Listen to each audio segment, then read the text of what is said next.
شروع کرتا ہوں اللہ کے نام سے جو بڑا مہربان اور نہایت ہی رحم والا ہے۔ حضرت یوسف علیہ السلام، حصہ چاروں، پارٹ 4۔ یہ واقعہ دربار خاص سے ہوتا ہوا شہر کی خواتین تک میں عام ہو گیا۔ انہوں نے زلیخا کو بدنام اور اسے لعن طعن کرنا شروع کر دیا، جس کا ذکر قرآن کریم میں یوں کیا گیا ہے: اور عورتوں نے شہر میں چرچا کیا کہ عزیز کی عورت اپنے غلام کو چاہتی ہے، اس کی محبت میں فریفتہ ہو گئی ہے، ہم تو اسے سرئی غلطی پر دیکھتے ہیں۔ سورہ یوسف آیات 30۔ زلیخا جب ان عورتوں کے طنز سے تنگ آ گئی تو اس نے ان عورتوں کو اپنے گھر کھانے پر مدعو کر لیا۔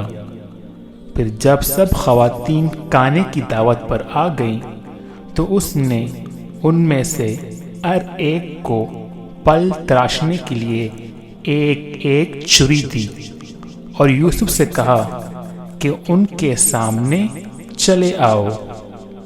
ان عورتوں نے جب حضرت یوسف علیہ السلام کے حسن و جمال کو دیکھا تو ایسی مدہوش ہوئی کہ پل تراشنے کے بجائے اپنے ہاتھ کاٹ لیے اور بے اختیار بول اٹھی: سبحان اللہ، یہ انسان ہرگز نہیں، یہ تو یقیناً کوئی بہت بزرگ فرشتہ ہے۔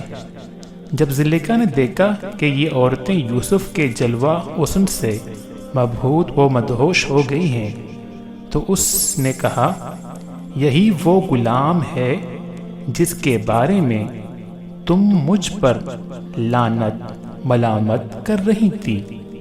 میں نے ہر چند سے اس سے اپنا مطلب حاصل کرنا چاہا، لیکن اس نے اپنے آپ کو روک لیا، اور جو کچھ میں کہہ رہی ہوں اگر یہ وہ کام نہ کرے گا تو قید کر دیا جائے گا اور رسوا ہوگا۔ سورہ یوسف آیات 31-32۔ حضرت یوسف علیہ السلام کی دعا۔ مفسرین لکھتے ہیں کہ اس واقعے کے بعد وہ عورتیں بھی زلیخا کی ہمنوا ہو کر اس کی تائید و حمایت کرنے لگیں، جس کی بنا پر زلیخا مزید نڈر ہو گئی۔ تو آپ علیہ السلام نے اپنے رب سے التجا کی: ہے میرے پروردگار، جس کام کی طرف یہ مجھے بلاتی ہے اس کی نسبت مجھے قید پسند ہے، اور اگر تو مجھ سے ان کے فریب کو نہ ہٹائے گا تو میں ان کی طرف مائل ہو جاؤں گا اور نادانوں میں داخل ہو جاؤں گا۔ سورہ یوسف آیات 33۔ حدیث میں ہے کہ 7 آدمیوں کو اللہ تعالیٰ اپنے عرش کے سایہ عطا فرمائے گا۔ ان میں سے ایک وہ شخص ہے جسے کوئی ایسی عورت دعوت گناہ دے جو حسین و جمیل ہو اور جاہ و منصب کی بھی عامل ہو، لیکن وہ اس کے جواب میں یہ کہہ دے کہ میں تو اللہ سے ڈرتا ہوں۔ صحیح بخاری، صحیح مسلم۔